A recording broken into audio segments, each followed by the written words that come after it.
Good morning everyone, আশা করি তোমরা সকলেই ভালো আছো। আমিও ভীষণ ভালো আছি। তো দেখো, সকালে আমি ঘুম থেকে উঠে গেছি। ঘুম থেকে উঠে জানলাটা খুলে নিয়েছি।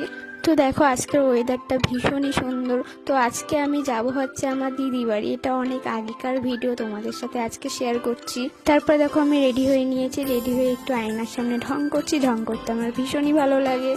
তো আজকের থেকে আমি শুরু করছি নতুন ব্লগ ভিডিও। তোমরা সকলে আমার পাশে থেকেও, আশা করি সকলে আমার পাশে থাকবে। এরপর দেখো, আমি বেরিয়ে পড়েছি। সাথে ছিল আমার মা আর ভাই। এই দেখো, এই যে আমার মা মিষ্টি কিনে নিল। এরপর আমরা গাড়িতে অটোতে উঠে গেছি। অটোতে উঠে এই যে রাস্তা, তোমরা সকলে হয়তো এই রাস্তাটা চেনো। এই দেখো, আমি দিদি বাড়ি পৌঁছে গেছি। দিদি বাড়ি পৌঁছে আমি একটা পুতুল নিয়ে বসে পড়েছি। দেখো কি সুন্দর মিষ্টি একটা পুতুল। এই দেখো, দিদি এরপরে আমাদেরকে খেতে দিয়েছে। আজকের মেনুতে ছিল ডাল, মাছ, সাথে ছিল এই যে মাংস।